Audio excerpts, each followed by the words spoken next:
Welcome back to AM Northwest.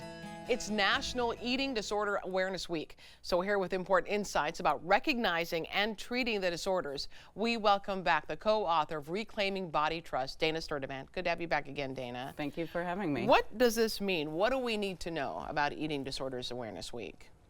Eating disorders are on the rise since the pandemic hit. There's more, I think calls to eating disorder hotlines have doubled since the pandemic hit in 2020. And I don't think those numbers and those volumes of calls have gone down. Right. It seems to be getting worse. There's more anxiety in the culture. Is that why it's getting worse? The anxiety? In part, yes. Okay. Anxiety, feeling out of control, wanting to feel contained with everything that's going on.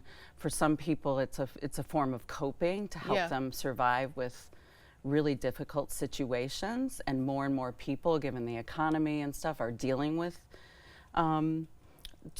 difficult situations. Right. And also food insecurity. You know, we know more people are struggling with high grocery prices. Right. And folks who experience food insecurity are at much greater risk of developing eating disorders because of the experience of food deprivation. Oh, wow. Okay, what are we seeing when it comes to the type of disorders? We see, well, one of the disorders that's on the rise is orthorexia, which is an obsession with eating correctly. Oh. It's incredibly hard to diagnose and spot because of the culture we live in. Yeah. And a physician coined the term many years ago, probably over 10, 15 years ago. Because he was experiencing it, he started to become interested in healthy eating. And what he found was, over time, what he was willing to put in his body became more limited. Oh. And he was like, well, this isn't about my weight, and this isn't about my body image.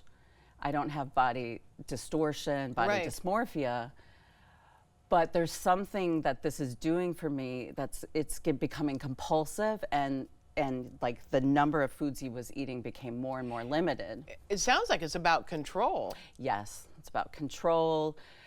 There can be focus on like morality and purity and cleanliness. Right, and we see more and more, like in TikTok videos, social media, influencers saying this is what you eat during the day if you want to look good. Yes. Right?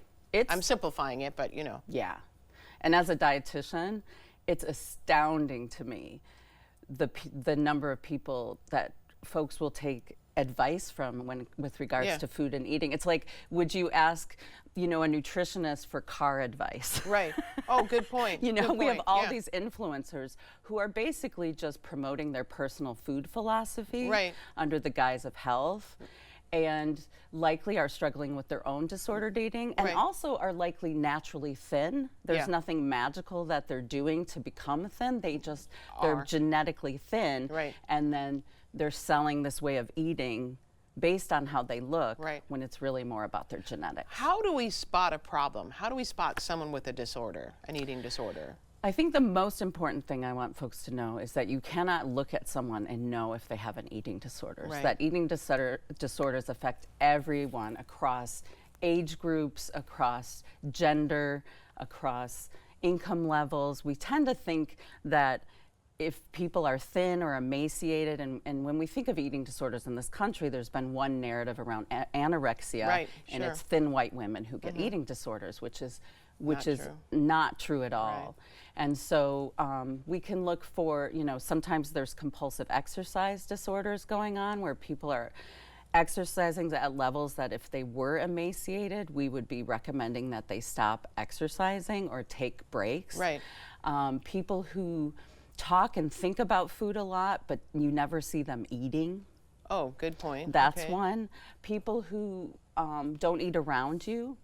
They tend to eat in isolation. Sometimes parents will find food wrappers, or significant others will find food wrappers that have been hidden, which indicates that people are eating with shame and secrecy. Is that binge and purging usually? Sometimes, yes, but if, you know, kids live in households where parents are really strict about food intake, kids will start to sneak food to get their needs met and then experience shame. If a parent spots something, like you just mentioned, the hiding of the candy wrappers, or maybe going to the bathroom right after dinner, which would be the binge and purging. That's kind of a sign too, right? Yes, that was one I wanted to bring up. Is, you know, people who always disappear to the bathroom after eating can be a sign of binge that purge. they're purging after eating. So what do you do as a parent if you spot that? Well, the first thing I tell parents is to take it very seriously. Yeah. Because we tend to, in our society, minimize eating disorders. And eating disorders are life-threatening conditions. Yeah. And the longer they go untreated, the harder they are to treat. They are possible to treat, but sometimes what I've seen is parents kind of minimize what's happening.